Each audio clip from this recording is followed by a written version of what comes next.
ओम नमः शिवाय। अरुण शर्मा की तरफ से हर हर महादेव। आज मैं आपसे देवादिदेव भगवान शिव के द्वादश ज्योतिर्लिंग की सीरीज में 12वें ज्योतिर्लिंग अर्थात अंतिम ज्योतिर्लिंग घुश्मेश्वर ज्योतिर्लिंग की स्टोरी शेयर करने जा रहा हूं, जिसको घुश्मेश्वर ज्योतिर्लिंग भी कहा जाता है। यह ज्योतिर्लिंग महाराष्ट्र में औरंगाबाद से लगभग 30 किलोमीटर की दूरी पर स्थित है। अगर दूसरे शब्दों में कहा जाए तो दौलताबाद फोर्ट से लगभग 10 किलोमीटर की दूरी पर और वर्ल्ड हेरिटेज एलोरा केव से मात्र 800 मीटर की दूरी पर है। स्टोरी शुरू करने से पहले मेरी आप सभी से रिक्वेस्ट है कि यदि आपने मेरे चैनल को अभी तक सब्सक्राइब नहीं किया तो प्लीज मेरे चैनल को सब्सक्राइब कीजिए, मेरी वीडियो को लाइक कीजिए, शेयर कीजिए और कमेंट्स बॉक्स में हर हर महादेव जरूर लिखिए। शिव पुराण की कोटि रुद्र संहिता के अनुसार दक्षिण दिशा में एक देवगिरी नामक पर्वत है। उसके साथ ही भारद्वाज गोत्र में उत्पन्न एक सुधर्मा नामक ब्रह्मवेता ब्राह्मण रहा करते थे, जो कि भगवान शिव के परम भगत थे। त्रिकाल संध्या किया करते थे, अग्निहोत्र किया करते थे, शास्त्रों और वेदों के वो मर्मज्ञ थे, शिष्यों को शिक्षा दिया करते थे, धनवान थे और दानी भी थे। उनकी पत्नी का नाम था सुदेहा, जो कि बड़ी शीलवान थी, पतिव्रता थी और वो भी भगवान शिव की परम उपासिका थी। लेकिन उन दोनों के यहां कोई औलाद नहीं थी। इस बात का दुख सुदेहा को बहुत हुआ करता था, लेकिन वो ब्राह्मण जो सुधर्मा जी थे उनको कोई इस बात का दुख नहीं था, क्योंकि जब सुदेहा बाहर निकलती तो आस पड़ोस के लोग, गली मोहल्ले के लोग उसको निसंतान होने के कारण कई बार ताने दिया करते थे। एक बार उसने अपने पति सुधर्मा जी से बात की और कहा कि आप दूसरी शादी कर लीजिए,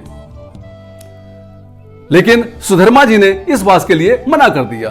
बार बार आग्रह करने पर जो सुदेहा है उसने कहा कि आप दूसरी शादी मेरी छोटी बहन घुश्मा से कर लीजिए। तब सुधर्मा ने सुदेहा को कहा कि यदि मैं आज उससे शादी कर लेता हूं और जिस समय उसकी संतान होगी, ये याद रखना सबसे ज्यादा दुख तुम्हें ही होगा। सुदेहा ने कहा वो मेरी बहन बहुत प्यारी है, मैं उससे कभी भी कोई द्वेष भावना नहीं करूंगी, कभी कोई ईर्ष्या नहीं करूंगी, कभी कोई जलन नहीं करूंगी, मैं इस बात का आपको वचन देती हूं। हट करके उसने अपने पति सुधर्मा की शादी अपनी छोटी बहन घुश्मा से करवा दी। अब दोनों बहनें बड़े प्यार से रहने लगी। जो घुश्मा है वो आकर अपनी बड़ी बहन सुदेहा की जैसे माता की सेवा करते हैं ऐसे सेवा किया करती, अपने पति की सेवा किया करती, भगवान शिव की पूजा किया करती। सुदेहा के कहने के अनुसार ही घुश्मा ने प्रतिदिन 101 पार्थिव शिवलिंग बनाया करती और साथ में ही एक तालाब था, वहां पर जाकर विसर्जन किया करती। कुछ समय ऐसे चलता रहा। कुछ समय के बाद घुश्मा के घर एक बहुत सुंदर बालक ने जन्म लिया। घुश्मा का अब मान बढ़ने लग गया। यह बात देखकर सुदेहा को जलन होने लग गई, उसको ईर्ष्या पैदा हो गई। कुछ समय के बाद जो बालक था वो बड़ा हुआ और उस बालक की शादी हो गई।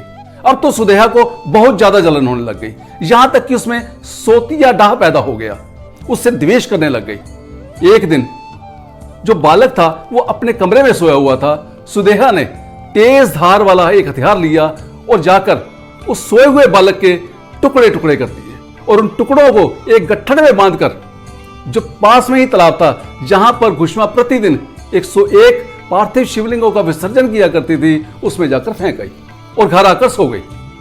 सुबह जब घुश्मा की पुत्रवधू उठी तो उसने देखा कि जो बिस्तर है वो सारे का सारा खून से भरा पड़ा है, पास ही कुछ मांस के टुकड़े पड़े हैं। उसने जोर जोर से रोना शुरू कर दिया और वो घुश्मा के पास यानी कि अपनी सास के पास और अपने ससुर के पास गई और जोर जोर से रोई। उस समय जैसे डेली रूटीन थी, वो प्रतिदिन पार्थिव शिवलिंग का निर्माण किया करते थे और उनका पूजन किया करते थे। लेकिन घुश्मा ने और सुधर्मा ने अपनी पुत्रवधू की ओर विशेष ध्यान नहीं दिया और वो अपने उसी कर्म में लगे रहे। सुदेहा जो रात को सो गई थी वो भी सुबह उठी, वो भी आकर जोर जोर से रोने लग गई कि वो मर गया है, लेकिन अंदर से वो बहुत खुश थी। आज उसके मन को वो शांति मिल चुकी थी।